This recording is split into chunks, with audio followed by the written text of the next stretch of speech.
우리가 승리할 수 있는 것은 우리가 능력이 출중하고 좋은 배경을 가지고 있어서가 아니라고 하셨습니다.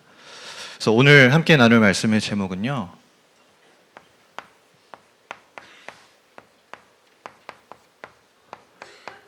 하나님께서 우리를 언약 백성으로 부르셨기 때문에 우리가 그 언약 백성답게 두려움을 이기게 되는 것입니다. 그래서 언약 백성답게라는 말씀으로 함께 하나님의 은혜를 나누기 원합니다. 우리가 이렇게 쉽게 가볼 수는 없지만요, 저 아프리카 초원에 가면 많은 동물들이 있습니다. 근데 그 동물들 중에서 우리가 흔히 동물의 왕국 중에서 가장 우두머리라고 할 수 있는 맹수들이 많이 있겠죠. 사자도 있고 호랑이도 있고 많은 맹수들이 있는데, 사실은 그 아프리카 초원에서 가장 강력한 동물이 하나가 있습니다. 여러분 다 아시겠지만 가장 몸집이 크고 맹수들도 쉽사리 덤벼들지 못하는 동물이 있거든요. 근데 그게 바로 코끼리입니다. 우리가 코끼리를 굉장히 온순한 초식 동물로 알고 있는데, 사실은 너무나 몸집도 크고 한번 성질을 부리기 시작하면은 굉장히 난폭해진다고 하더라고요. 그러니까 쉽게 사나운 맹수들도 이 코끼리를 공격하지를 못하는 거예요. 근데 이 코끼리가 유일하게 무서워하는 두려움의 대상이 있답니다. 혹시 아시나요? 코끼리가 제일 두려워하는 대상이 있어요. 그게 뭐냐면 벌입니다. 벌 요만하잖아요. 근데 그 벌을 코끼리가 굉장히 두려워한다는 거예요. 이유가 뭐냐? 코끼리가 피부도 이렇게 튼튼하고, 사실 우리가 때린다고 해서 이게 때리는 우리가 아프죠. 우리 손이 부러질 수도 있는데, 근데 이렇게 약한 눈이나 코나 입 이런 부분들을 벌이 쏘면요, 거기를 너무 예민한 곳이기 때문에 코끼리가 난리가 난다는 거예요. 그래서 코끼리가 벌을 엄청나게 무서워한답니다. 그러니까 두려움의 대상인 거죠. 이처럼 아무리 힘있고 배경있고 능력이 있어 보이는 사람에게도 두려움이라는 것은 분명히 존재합니다. 그럼 우리가 언약 백성이기 때문에 우리에게 두려운 것이 없냐? 우리에게 두려움이 오지 않느냐? 그렇지 않습니다. 두려움이 있고 두려움이 오고 있습니다. 그런데 오늘 중요한 것은 그 두려움이 우리에겐 두려움이 되지 않는다는 것이죠. 왜냐? 하나님께서 우리에게 언약을 주셨고 그 언약 안에 살아가는 언약 백성의 정체성을 주셨기 때문에 그렇습니다. 그래서 저와 여러분은 언약 백성답게 두려움이 와도 그 두려움을 바르게 보고 그 두려움을 완전히 벗어버리고 두려움을 깰 수 있는 승리의 사람임을 오늘 함께 말씀을 통해서 확인하시면 좋겠습니다. 그래서 우리가 언약 백성답게 담대할 수 있는 겁니다. 하나님 늘 끊임없이 말씀하고 계십니다. 오늘도 바울에게 바울아 두려워 말라 담대하라고 말씀하시거든요. 여러분, 담대함의 뜻을 조금 더 풀어서 설명을 드려보자면 이렇게 이야기를 합니다. 바르게 분별하며 하나님 말씀 앞에 늘 깨어 있어서 용기와 힘을 가지며 나아가는 모습이다. 그러니까 담대한 게 그냥 무섭지 않아, 내가 스스로 뭔가 이렇게 자기 세뇌를 하는 게 아니라 하나님 말씀 앞에 나아가는 용기와 힘을 가진 모습을 담대함이라고 이야기를 하는 겁니다. 그렇기 때문에 담대함의 원동력은 무엇이냐? 하나님께서 저와 여러분에게 주신 인생의 언약인 것이죠.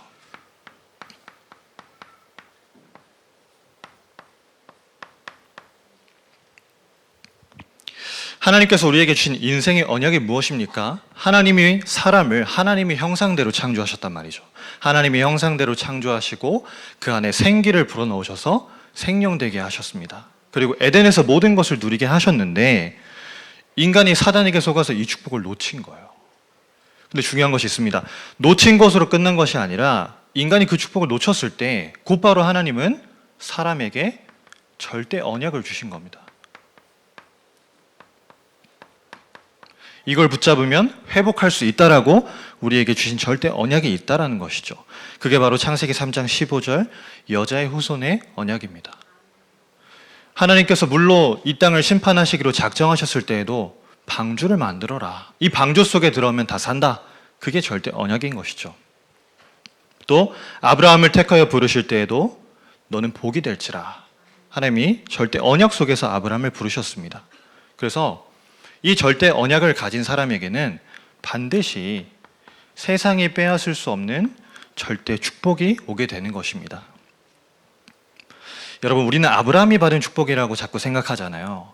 너는 복이 될지라. 근데 그 하나님께서 우리에게 말씀하고 계신 겁니다. 언약적이고 대표적이고 근원적이고 불가항력적이고 기념비적인 그 축복을 절대 언약을 가진 저와 여러분의 하나님 주셨다는 겁니다. 오늘 그걸 확인하시길 바랍니다. 그렇기 때문에 하나님이 우리에게 가지고 계시는 중요한 계획이 있는 거예요. 내가 사는 것뿐만 아니라 나를 통해서 가정이 살고 지역과 민족을 살리고 나아가서 세계를 살리는 것, 하나님은 그 언약을 저와 여러분에게 주셨다는 겁니다. 그 언약을 우리가 가지고 있기 때문에 담대할 수 있는 겁니다. 문제가 와도 갈등 와도 염려할 일 생기고 내가 예상하지 못한 일이 발생해도 담대할 수 있는 것이죠. 여러분, 이번 주 강단 말씀에서 이렇게 말씀하셨어요. 왜 갈등하고 왜 두렵습니까? 내가 누군지 놓쳐서 그렇다. 이렇게 말씀했습니다. 그러니까 우리가 내가 언약 백성이라는 거를 놓치지 않고 기억하면요, 붙잡으면요, 우리는 갈등할 이유가 없는 겁니다. 두려워할 이유가 없는 것이죠. 왜냐? 하나님께서 우리를 그러한 언약 백성으로 부르셨기 때문입니다. 그래서 이 인생의 언약을 잡고 이제 인생의 여정을 가는 겁니다.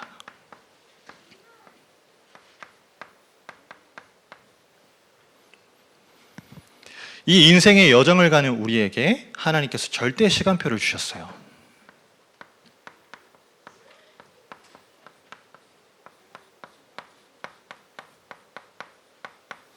제가 이번 주에 사역을 하면서 이제 양육을 하는 이제 청년 형제에게 이번 주 이제 강단 말씀에 대해서 이제 물어봤습니다. 혹시 이제 새 가족이기 때문에 강단 말씀이 혹시 좀 이번 주에 잘 들리셨어요? 어렵지 않으셨어요? 이렇게 물어봤더니 좀 어려웠다는 거예요. 그래서 어떤 부분이 어려우셨어요? 이렇게 물어보니까 제목은 알겠는데 그 제목 속에서 시간표, 이정표, 목표 이런 내용이 나오니까 이게 무슨 말인지 잘 모르겠다고 하는 거예요. 시간표는 하나님께서 영원한 저주에서 우리를 건져내시는데 언제 해방되냐는 겁니다. 언제 해방됩니까, 여러분? 우리가 피언약 붙잡을 때 해방되는 겁니다. 애굽에 노예되어 있는데 우리의 힘으로 절대 빠져나올 수 없기 때문에 문설주에 피 발라라.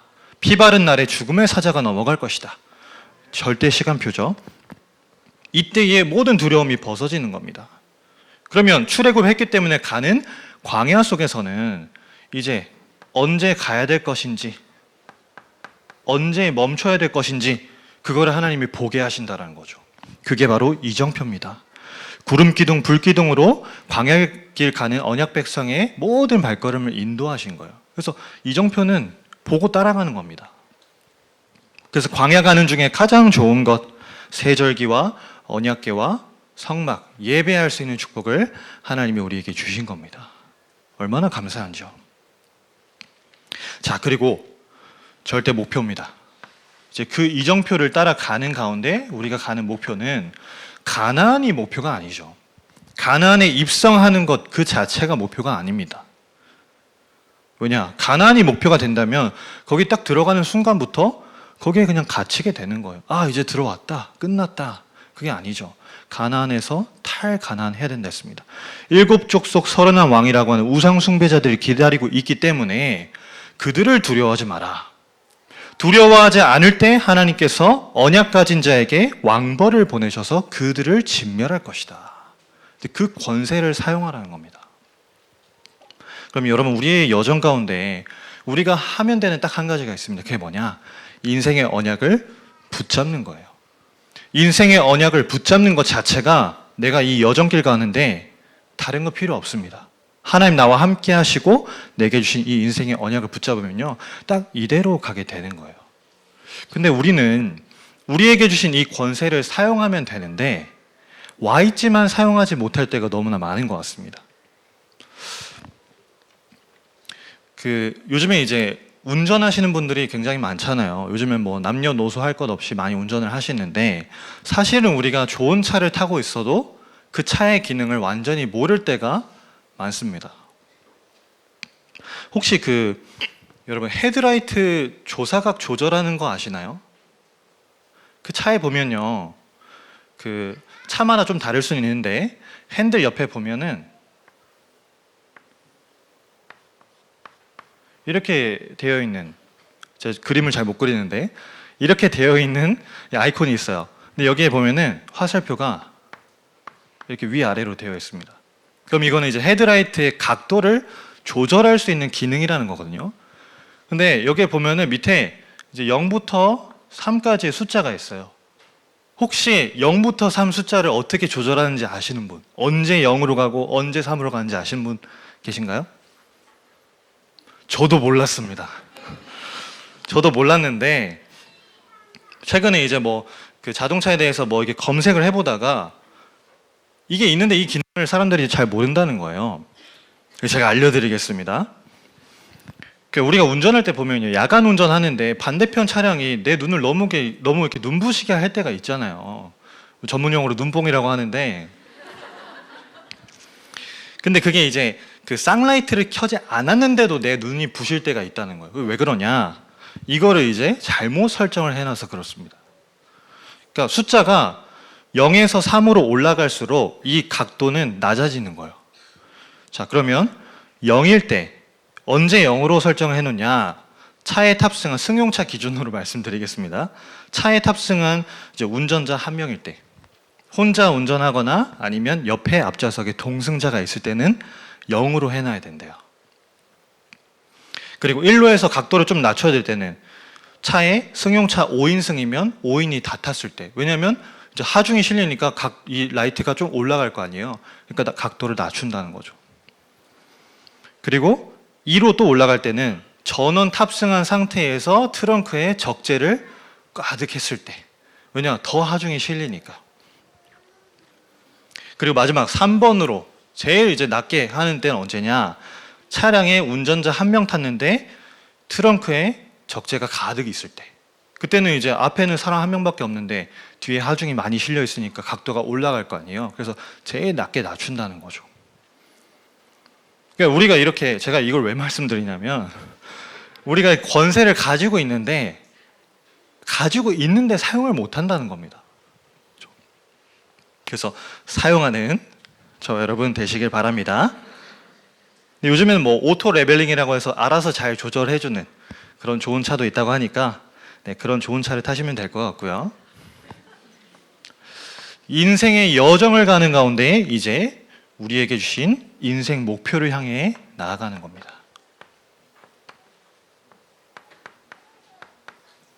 이 목표는 세상적인 육신적인 목표를 말하는 것이 아니죠.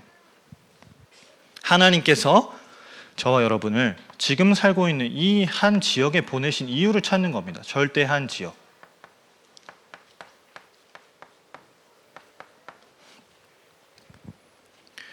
그래서 우리가 집중학교를 통해서 위대의 누림의 그 비밀을 나의 것으로 만드는 훈련에 계속 참여하는 겁니다. 왜냐하면 하나님이 그것 때문에 나를 한 지역에 보내셨거든요. 그리고 절대한 나라입니다.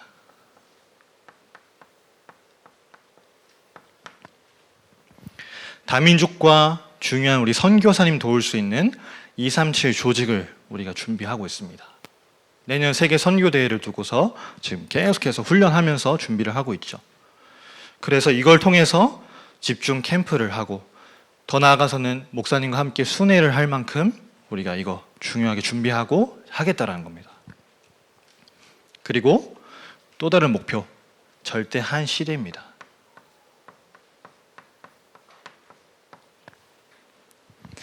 후대가 곧 시대라고 하셨습니다.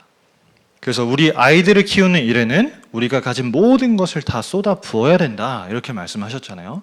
우리가 가진 모든 기능, 우리의 경제, 이걸 통해서 우리 아이들 키우는 금토일 시대에 우리가 새들을 준비해서 집중한다, 그 말씀을 주셨습니다. 이게 우리 인생의 목표인 것이죠. 그래서 인생의 언약을 가지고 인생의 여정길을 가는데 어디를 향해서 가는 것이냐? 가나안이 목표가 아닙니다. 우리의 목표는 한 지역과 한 나라와 한 시대 살리는 것이죠. 그 일에 하나님께서 저 여러분 언약 백성으로 부르셨기 때문에 언약 백성답게 담대하게 나아가는 겁니다. 자, 그러면 담대하게 나아가면요, 반드시 하나님께서 언약 백성을 승리하게 하신단 말이죠. 그래서 제가 이제 담대하라니까 승리하라 이렇게 적으려고 하다가, 승리하라는 승리할 수도 있고 승리 못할 수도 있는 거 아닙니까? 그래서 승리한다.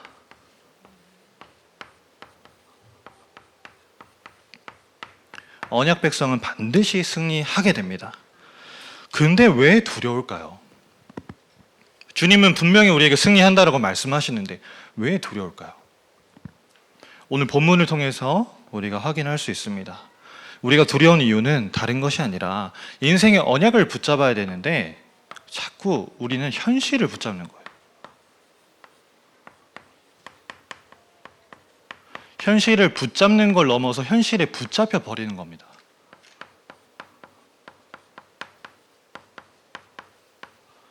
오늘 우리 27장의 20절부터 26절까지만 읽었지만요, 사실은 1절부터 26절까지 그 이후까지 전체의 내용입니다. 근데 이제 바울을 로마로 압송하는 배가 항해를 하는데, 쉽게 말해서 이 배가 완전히 좌초될 만큼 생명의 위협이 느껴져서 생명이 완전히 이제 생명을 잃어버릴 만큼 큰 풍랑을 만나게 된 거예요. 근데 오늘 우리가 읽진 않았지만 11절에 보니까 이렇게 나옵니다. 백부장이 선장과 선주의 말을 바울의 말보다 더 믿더라. 바울은 분명히 이야기했습니다. 이 항해를 계속하면 안 될 것 같다. 이미 지체도 많이 되었고 우리가 항해를 계속하면은 생명과 많은 손해, 타격이 올 것 같다. 그래서 가지 말자고 했습니다. 그런데 백부장이 그 말을 듣지 않고 선장과 선주의 말을 들었다는 것이죠.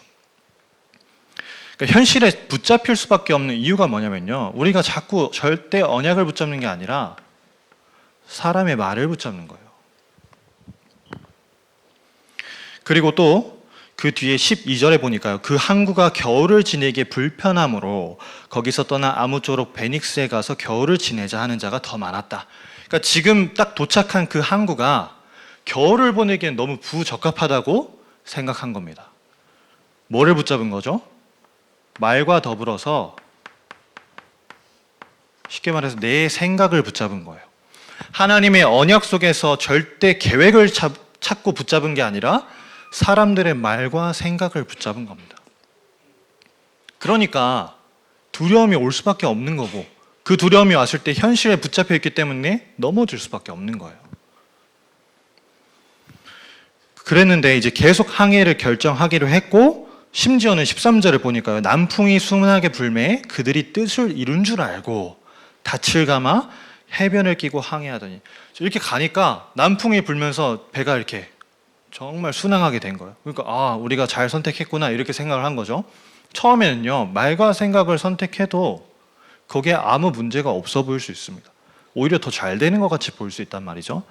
그런데 하나님이 언약 주신 대로 선택하지 않고 말과 생각, 사람의 말과 내 생각대로 이렇게 해야지 하는 것을 붙잡으면 반드시 문제가 올 수밖에 없다는 거예요. 자, 그런데 여기에서 더 심각한 게 있습니다.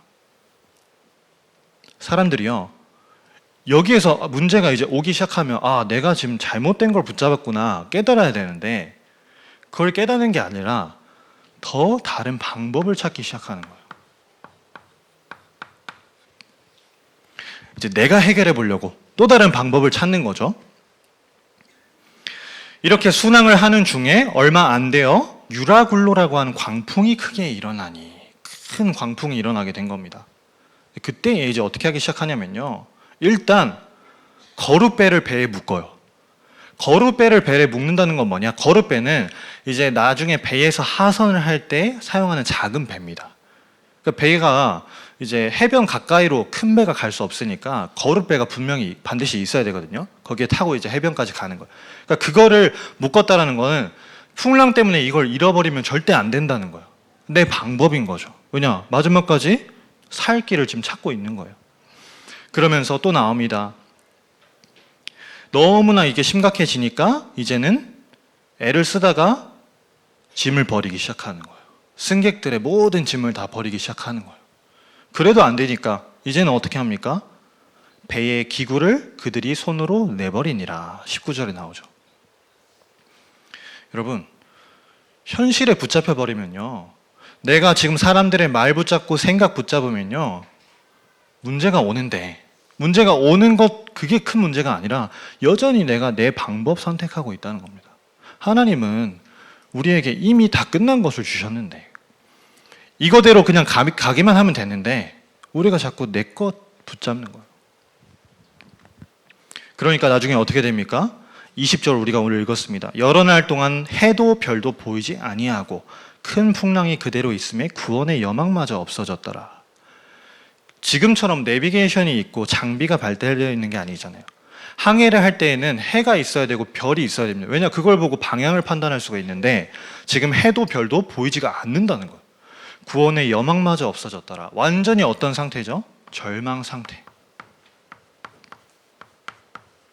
그러니까 절망이라는 것은 소망이 끊어진 상태를 말합니다. 완전히 절망된 거예요. 왜 절망할 수밖에 없냐? 소망을 사람에 두었기 때문에, 소망을 방법에 두었기 때문에. 그래서 현실에 붙잡힌 겁니다. 여러분, 저와 여러분은 소망을 사람에 두는 것이 아니라 하나님께 두어야 되는 줄 믿습니다. 우리의 소망은요, 세상 방법이 아니라 하나님이 주신 언약 속에 두어야 하는 것이죠. 그런데 정말 아이러니하게도 이렇게 풍랑 만나서 모든 사람들이 죽기 싫어, 죽으면 안 돼 하고 막 방법을 찾는데 지금 배에 죽을 각오를 한 사람이 한 명 타고 있었어요. 그게 누구냐? 그게 바울입니다. 참 역설적이죠.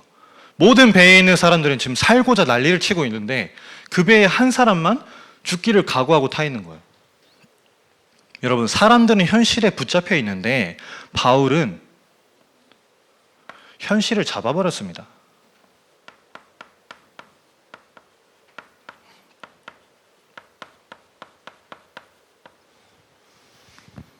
지금 바울이 로마로 압송되고 있는 상황이거든요. 그러면 바울의 지금 현재 신분은 무엇이냐면요, 죄수인 거죠.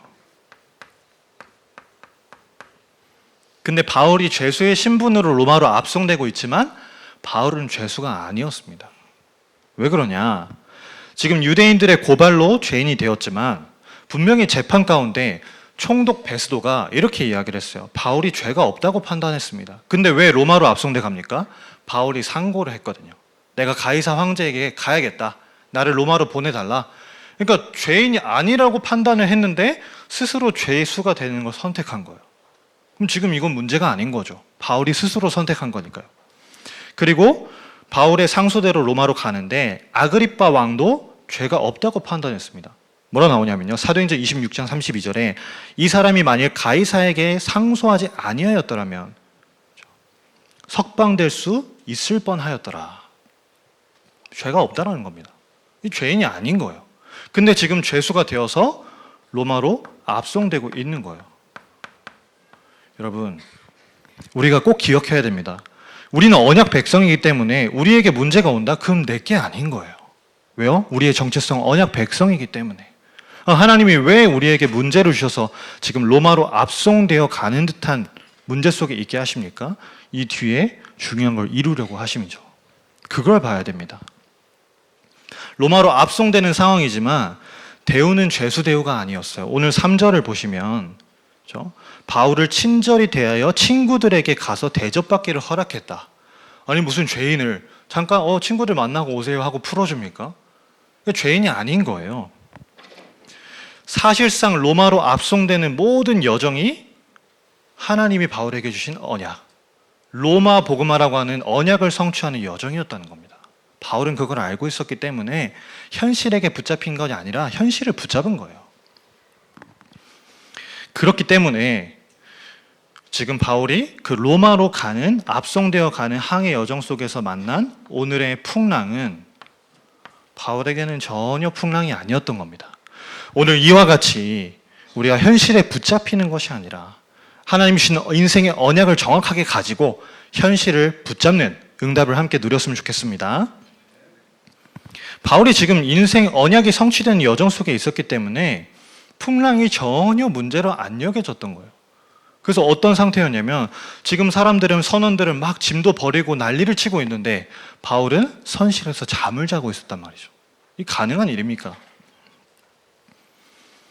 현실에 붙잡힌 사람들은 풍랑이라고 하는 문제 가운데 완전히 압도를 당했는데 바울은 현실을 붙잡을 정도로 언약에 압도되었던 상태였던 겁니다. 여러분, 그래서 우리가 언약 백성답게 어떻게 승리합니까? 언약에 압도되면 돼요. 하나님이 주신 인생의 언약을 완전히 붙잡으면 됩니다. 그러면 승리하게 되는 것이죠. 그래서 지금 나에게 온 그 문제에 우리가 속지만 않으면 됩니다. 그런 말 들어보셨죠? 착각은 자유다. 착각하지 않으면 된다는 얘기잖아요. 한번 들어보시고 누구의 착각인지 한번 판단해 보십시오. 여자가 쳐다보면 다 자기한테 호감이 있는 줄 안답니다. 나 정도면 되게 괜찮은데? 거울을 보면 생각하는 거예요. 나 정도면 괜찮다고 생각해서 그 호감 있는 사람에게 호감 표현해도 싫다고 하면 에이, 한 번쯤 튕기는가 보다 이렇게 생각한답니다. 이게 누구 착각일까요? 남자들의 착각입니다. 아마 여기에 나는 아니지라고 생각하시는 분이 있을지 모르겠는데 남자들 다 특히 샤워 끝났을 때 거울을 보면서 나 정도면 괜찮은데 아닌 척 하지 마시고요. 다 생각하시잖아요. 두 번째입니다. 남자가 먼저 말을 걸면 자기한테 관심 있는 줄 안다. 또 남자가 자기와 같은 방향으로 걸으면 관심이 있어서 따라오는 줄 안다. 여자의 착각이죠. 실제로 제 친구가 이게 길을 가는데 홍대에서 길을 가는데 한참 전 일입니다. 앞에 가는 여자 2명이 가는데 한 분이 지갑을 떨어뜨린 거예요. 그래서 이제 지갑이 떨어졌으니까 주워 줘야 되잖아요. 그래서 그 지갑을 주워 가지고 그 여자를 따라갔어요. 근데 따라가서 딱 저기요 하고 딱 이제 불렀는데 저 남자친구 있어요. 그래서 그 지갑을 그냥 가져갈까 생각했다는, 물론 돌려줬답니다. 근데 이 착각은 그렇게 자유라는 거예요. 또 있습니다. 자기가 서울대 갈 수 있을 줄 안다. 누구의 착각이냐? 흔한 고1의 착각이랍니다. 아직 난 고3까지 2년 남았으니까 열심히 2년 동안 공부하면 서울대 갈 수 있을 거야. 이렇게 생각한다는 거죠. 또 우리 애는 정말 착한데 친구를 잘못 만나서 요즘 좀 엇나간 것 같아. 엄마들의 흔한 착각이라고 합니다. 마지막으로 이 이야기를 들으면서 나는 아닌 줄 안다. 우리의 착각이라는 거죠. 여러분, 우리가 착각만 하지 않으면 됩니다. 우리에게 와 있는 풍랑과 같은 현실, 그건 문제가 아니라는 거죠. 하나님은 그 풍랑을 통해서 지금 언약을 성취하시는 중요한 하나님의 계획을 이루어가시는 과정이라는 걸 우리가 기억해야 됩니다. 자, 그러면 그렇게 할 수 있는, 바울이 현실을 잡을 수 있는 구별된 비밀이 있었다라는 거죠.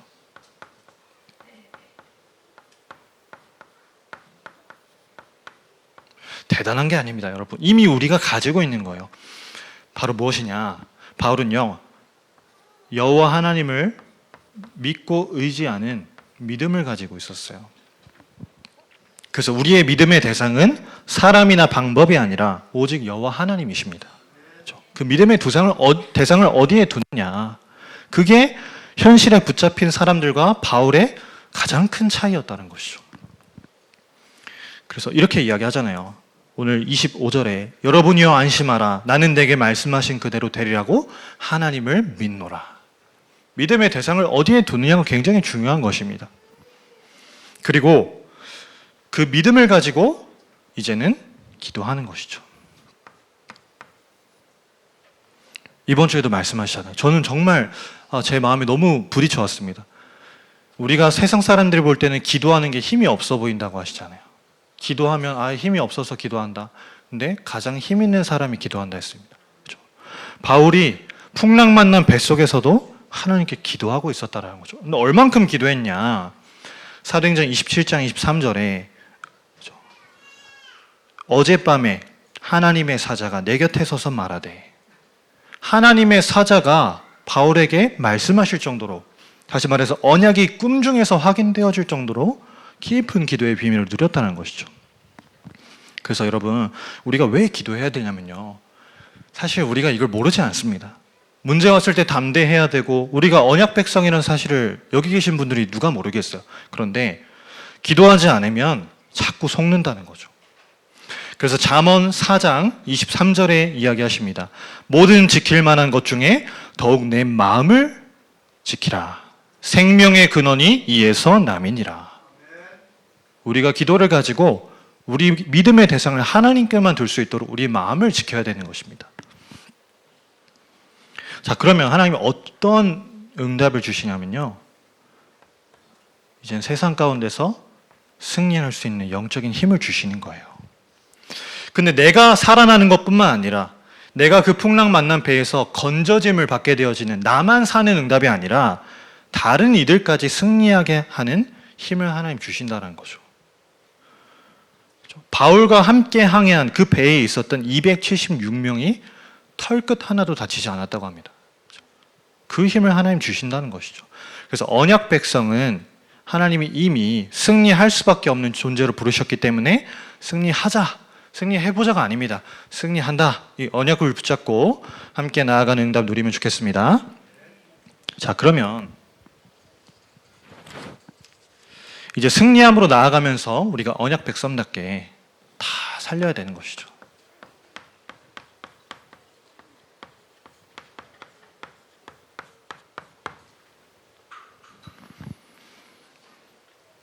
그래서 다른 것이 아니라 절대 전도해야 됩니다.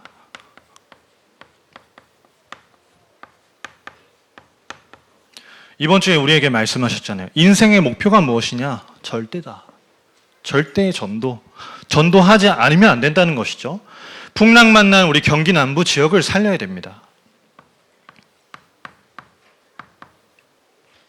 혹시 그런 부분 느껴보시지 않으셨나요?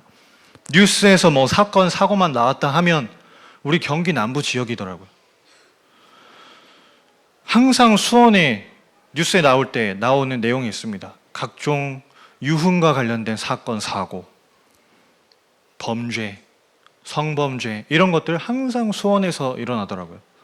또 평택은요, 도박과 관련된 범죄, 특히 요즘에 외국인 관련된 범죄가 그렇게 많다고 합니다. 또 뭐 올해 초부터 계속해서 지금 뭐 법정까지 갔는데 수원 화성에서 일어난 큰 전세 사기 사건 뭐 이런 것들, 사실은요 우리가 살고 있는 이 지역이 지금 어마어마한 풍랑을 만났다는 것이죠. 그 지역을 우리가 살려야 된다는 것입니다. 그래서 그런 사람들을, 또 우리 사랑하는 가족들을 우리 이번에 히든카드 성탄 캠프에 초청해서 하나님께서 이 세상을 향해 예비해 두신 히든카드이신 예수님을 선물하자는 것이죠. 그 캠프를 우리가 진행하면서 지금 새벽에는 함께 이제 기도를 모으고 있습니다. 왜냐? 전도가 되기 위해서는 기도가 빠지면 안 되니까요. 그래서 이거를 우리가 할 수 있도록 시스템적으로 계속해서 집중 학교를 진행하고 있습니다. 여러분, 왜 집중 학교를 계속해서 진행을 할까요? 한 지역을 정말 마음에 담고 살릴 제자가 그 시스템 안에서 세워져야 되기 때문에 너무나 중요한 것이죠. 자, 그리고 두 번째로 절대 전도 그리고 절대 선교입니다.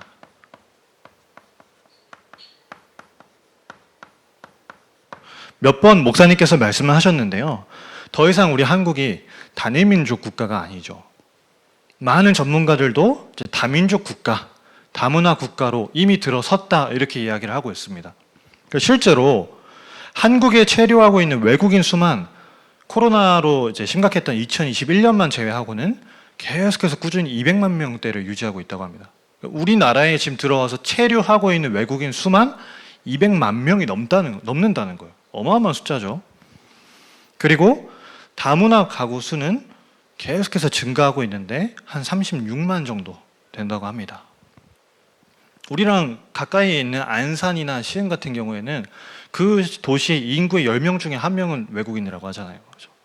근데 그만큼 선교하지 않으면 안 되는 시대를 우리가 살고 있습니다. 그래서 우리 교회가 이를 두고 지금 237 조직을 준비하겠다는 겁니다. 나라별 담당자를 세워서 선교는 옵션이 아니라 필수이기 때문에 이 중요한 선교를 이제 하겠다는 것이죠. 이 조직을 통해서 국내로는 와 있는 다민족을, 그리고 해외에서는 선교 현장에 가 계신 선교사님들을 돕겠다는 거죠. 그래서 거기에 마음 담고 함께 기도해 주시면 좋겠습니다. 이를 두고서 우리가 계속해서 지금 집중 캠프를 진행하고 있습니다. 이번 주에도 우리 전교인 카톡방에서 보셔서 아시겠지만 목사님의 행보가 사실 더 넓어지고 있어요. 계속해서 동문 관련된 해외 현장에서 집중하시고 RU, RTS 너무나 많은 사역을 지금 해외로 또 다니고 계시기 때문에 우리 교회가 거기에 발맞춰서 선교할 수 있는 준비를 이제 하겠다는 것이죠. 마지막으로 절대 후대입니다.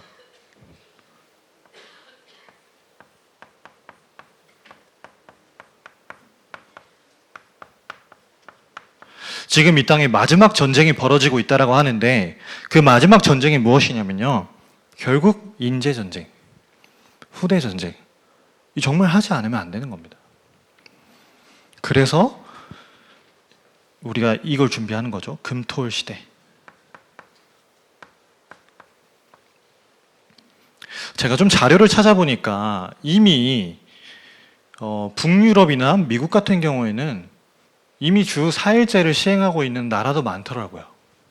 이미 금요일부터는 이제 학교를 안 가는 거예요. 학생들 같은 경우에는 이제 7교시까지였다면 8교시, 9교시로 평일을 늘려놓고 금요일부터는 이제 학교를 안 가요.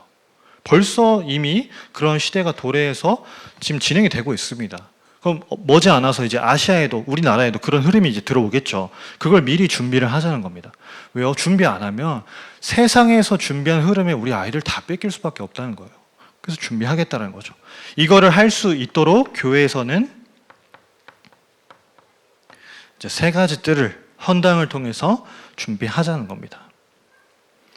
그래서 우리가 집중훈련을 계속해서 진행하는 이유가 있어요.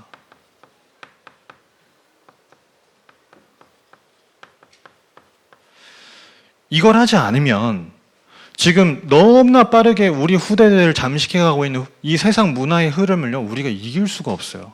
이 아이들을 계속 불러가지고 또 이 아이들을 가르치는 우리 중요한 헌신자분들, 교사들을 계속 불러서 훈련하지 않으면 세상 흐름에 다 빼앗겨 버리는 거예요.